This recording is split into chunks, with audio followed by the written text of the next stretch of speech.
This week's risk events video for the week beginning July the 13th, 2015. What we're going to do is we're going to go through it day by day because this week is actually a pretty big week in terms of risk events and possible market moving things. Haven't had a week like this for quite a while, so if you enjoy trading risk events and that's something you like to do, as I do, this is actually a really good week. The one thing we've got, of course, before we go into this, we've got going on in the background is this Greece situation. We've also got the situation going on in China as well, which shouldn't be forgotten. We've got Chinese stock markets collapsing over the last couple of weeks on fears that it's all going to come crumbling down. Bank of China have been intervening to try and prop it up and kind of keep everyone secure. And then, of course, Greece, an elusive deal still hasn't been done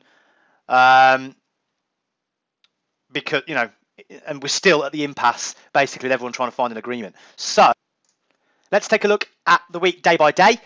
We'll start with Monday, July the 13th. Basically, there's nothing going on the 13th. There's nothing really happening. We've got these Eurogroup meetings going on, but I'm not really expecting any market moving information or anything to occur during that time. If we go to Tuesday the 14th, we do start to get some interesting data points on the 14th. Of course, we've got business confidence from Australia. Not really anything market moving. It's not really anything I'm looking to trade. Worth keeping an eye on. Aussie dollar weakness has been apparent in the markets. We finally did get to the 75% level against the US dollar. We've been waiting for that for quite a few weeks now, since February, since the RBA first cut their rate.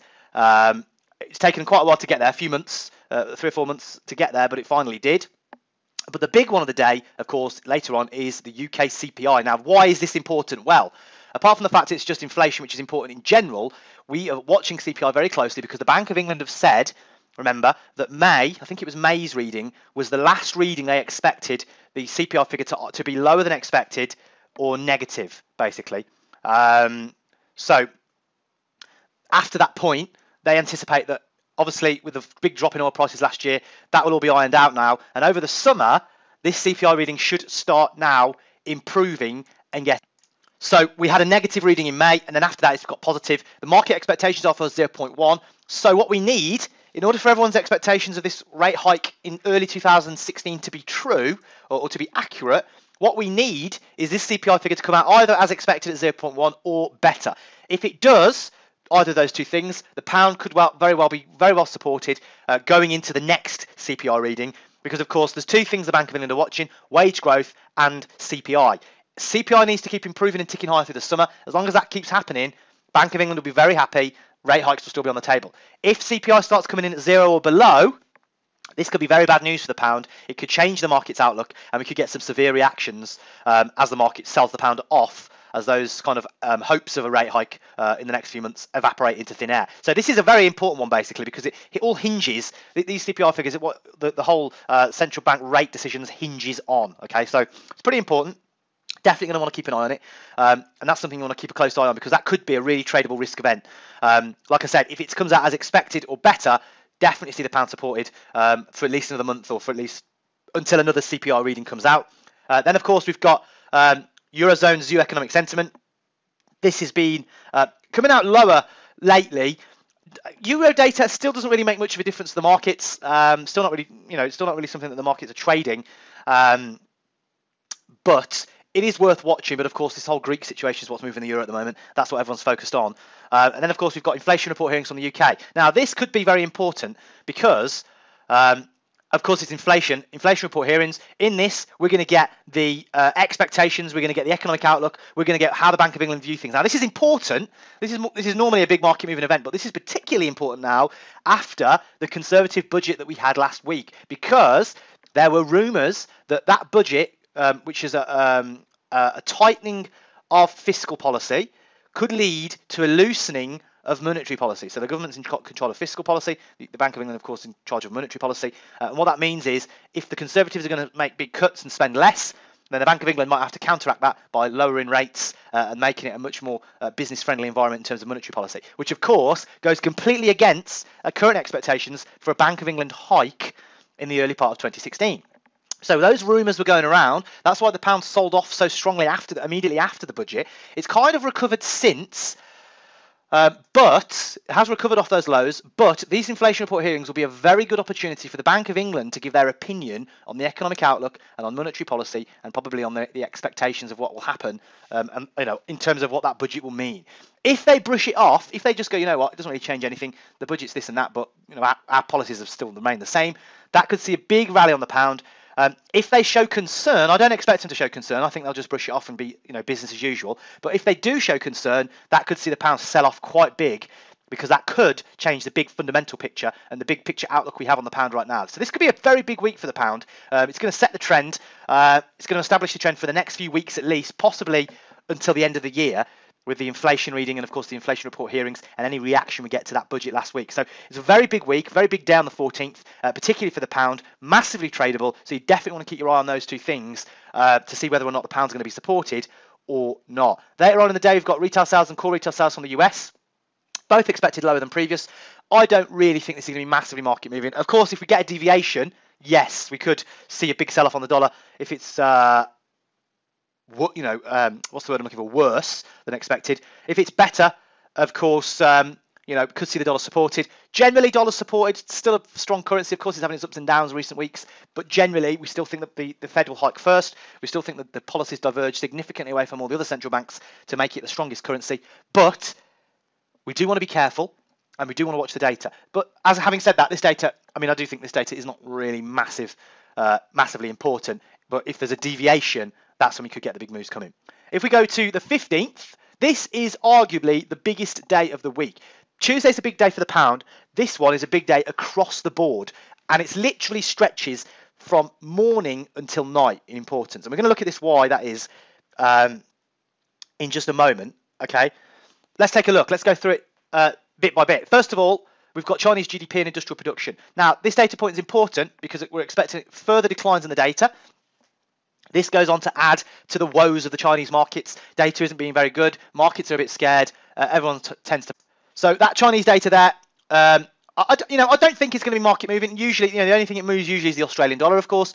I don't think it will have too much of an impact because, the thing moving Australian dollar more than anything at the moment is RBA policy and potential adjustments to policy, and of course what the RBNZ are doing as well. The anti-Biddians have been moved quite a lot by those things. However, if, of course, there is a really serious threat of a slowdown in China, that is going to impact Australia, and it is going to impact the Australian dollar. So if we get really bad deviations from this data, particularly in the current market environment, this Chinese data is becoming more important because the markets have been so volatile. So negative data will probably be overreacted to, which could, of course, filter through into the FX market. So it is definitely worth keeping an eye on, particularly more so than it has been over the last few weeks. I would say Chinese data is a little bit more important than it has been. To try and quantify that, maybe over the last few weeks, it's kind of been level 4 out of 10 importance. I would say right now it's maybe level 6 or 7. So it's potentially market moving, but not anything you want to be worried about. Later on, we've got monetary policy statement from the Bank of Japan and a potential press conference. Why is this important? Because they could use this as an opportunity to announce further QE to try and blast that that printing of the money to try and get that CPI and inflation readings up to 2% by this time next year. That's their goal. Inflation is still fairly low. It's still less than 0.5% or dramatically less than 1%. They needed it 2%. So will they do more? I think they're going to have to at some point. We highlighted this in March. Any point between March and October is the really high point for the Bank of Japan doing something, basically. So it could come at any time. It could come as a surprise. They generally, if they want it to have a big impact, will surprise the markets. If they tell them what's coming, the reaction will be muted. They want to get a really big reaction from this. They want to see dollar yen up to 130. That would really kind of give a kickstart to the weakening of the yen, and of course getting that inflation level higher. So that's a potential. That's what we want to focus on and keep our eye on. We want to really keep an eye on that, okay? Because there's no expectations. Okay, let's get this clear. There's no expectation for something to happen, but it could happen. And if it does happen, it's easy trades. You're going to make easy pips buying dollar yen if they do add to their QE program. So if you're in the Asian session, you're trading, or you're able to be awake and around at that time, definitely worth keeping an eye on. Later on, but even if they do, and you trade a London session like I do, I'm not going to be scared of missing out on pips because there'll be the London traders will come in, the New York traders will come in. The reaction from this will be going on for at least a session, probably for a week or two. So lots of pips to be made on that one, but it's definitely a big one. Later on, we've got average earnings from the UK. Remember, we talked about the two things that the Bank of England are watching, kind of like the Fed, wage growth and inflation. Well, we'll have had inflation. Next up is wage growth. Wage growth has been really strong over recent months. Going back to the beginning of the year, it's beat expectations a few times. Expected to beat the previous figure here, 3.3 versus 2.7. Extremely positive for the pound. Assuming we get positive readings on inflation and a positive outcome to the inflation hearings on the Tuesday, then we could actually look to trade into this risk event, because the markets could be looking to buy the pound into this, as wage growth, of course, is one of the Bank of England's big data points that they're watching. So that's something you want to carefully keep an eye on, wage growth. But of course, we need to see what happens with inflation data first. Later on in the day, we've got manufacturing sales from Canada. We've also got PPI from the US. Not really important, because it's going to be overshadowed by things happening later in the session. No one's really going to be caring about that data, because we've got Canadian Bank of Canada monetary policy report. We've got the rate statement. We've got the overnight rate, and then of course later on we've got the press conference. There has been whispers that the Bank of Canada will either cut their rate or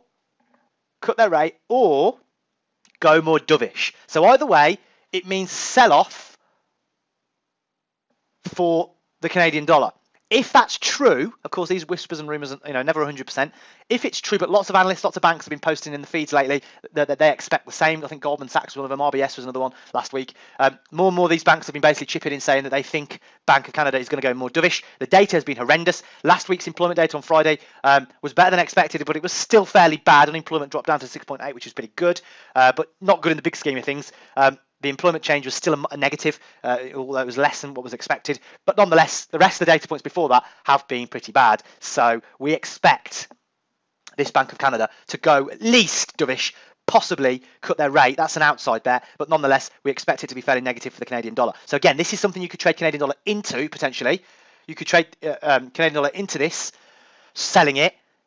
Or if you want to play it safe, you could wait until after. Because again, if they do go dovish, if they do cut the rate, that would be a reaction. There'll be a reaction from that, and Canadian dollar will sell off, and you can make some pips on that as well. After that, we've got Fed Chair Yellen testifying. Again, she spoke on Friday. Didn't really say much new, to be honest. She was basically saying a 2015 hike is still appropriate, but the focus should not be on the initial hike. The focus should be on the fact it's going to be really gradual, really slow. Not really much to get concerned about. She's trying to keep the markets really calm and stop any major reactions from all this going on. So I don't really expect too much from that. Then we've got GDT from New Zealand. That could be big, because if it's yet another negative reading, could see the pressure on the Kiwi kept up. Not everyone, but there is some expectation that the RBNZ might cut next week on the 23rd. That's a potential. We'll be interested to see how the polls are looking on Friday the 17th. Until then, we're just kind of speculating. But the big one here is New Zealand CPI, because if this comes out worse than 0.5, this could be a really tasty trade to sell New Zealand dollar because of the big picture. We've got this big picture going on where the RBNZ potentially could cut on the 23rd. We've got the data hasn't been great. If inflation goes negative, then this could be like the final nail in the coffin. So we want to keep a real close eye on that, because if GDT comes out bad and CPI comes out bad, that could see New Zealand dollar sell off for the rest of the week. So it'd be definitely interesting to see how that plays out. So that's probably one of the biggest days for quite a while in terms of data. Lots of tradable opportunities. If you are going to be trading the calendars and sat at your desk, Wednesday, July the 15th is the day you want to be at that desk, okay? So that could be potentially a good one. Thursday the 16th, there is some stuff going on, but less. We've got ECB minimum bid rates and press conference. Do we expect anything from that? Not really, unless the ECB, for some reason, have to announce special measures for the Greece situation, which I don't think they will. But again, it's the kind of stuff we need to keep an eye on, the situation that's changing hourly. But I'm pretty confident nothing really new is going to come from there. And then if we go, we've got US unemployment claims, which of course is a regular event coming out, weekly or bi-weekly, which is so not really a market mover. Then of course we've got Fed Chair Yellen testifying again, and the Philly Fed Manufacturing Index. Again, not really expecting any of those things to move the markets too much. And the reason for that is because Friday the 17th, we've got some big data points coming up, which probably by this point, by the time Thursday, July the 16th comes around, the markets will be focused on. So let's take a look. Friday the 17th, what have we got coming up? We've got US CPI. This is big. This is the inflation reading from America. This is one of the readings that the Fed are watching in terms of whether to hike. This could be big. We've also got the core CPI from Canada. If the Bank of Canada haven't cut, if the Bank of Canada have only marginally gone a little bit more dovish, if the Bank of Canada have said they're going to wait and see what the data does, and this reading comes out worse, this could be a definite sell for Canadian dollar. Now, the Bank of Canada could factor this expectation into their decision on Wednesday. It's expected to come out negative month on month here. the core CPI. That's core CPI as well. It's not even headline. So that's factoring the effects of oil out. Is expected to still come in negative. The Bank of Canada could be looking at this, thinking, you know what, we need to do something. We need to act here, and that could be the basis of their decision on the Wednesday. So just definitely worth keeping an eye on here. Core CPI from Canada could still be big, despite the BOC already meeting on the Wednesday. That's definitely one you want to watch out for. And then, of course, it's all about the CPI from the US and the core, of course. The core is the one that's most important at the moment. Expected to come in higher at 0.2. The Fed will want to see progress in this if they are going to hike at some point in 2015. So this could be pretty important in determining when or if the Fed are going to hike in 2015, maybe September or October.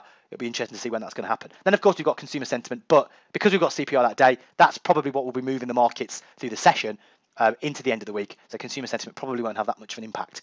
Even if there is a big deviation, to be fair, it's probably all going to be about CPI. So, as you can see, massive week for data, some really big days, big week for the pound, big week for Canadian dollar, particularly, and of course a big week for the US dollar. Could see some really good moves. There's also some potentially exciting news coming out for the Kiwi. So you want to keep your eye on all the currencies. Japanese yen also could be big, depending on what the Bank of Japan do or don't do. Lots of currencies there, lots of tradable events. These are the kind of weeks that, as a day trader, that we love. This is the kind of weeks we're waiting for. Last few weeks have been very quiet, not really much big data coming out. The Greece situation has dominated the headlines. This week could change all that. We could have some really good opportunities. So I'm pleased to say this is one of those weeks where we should be having lots of trading opportunities to make lots of pips. Even if they don't all come out in a tradable way, there's so many of them, we should get at least one or two.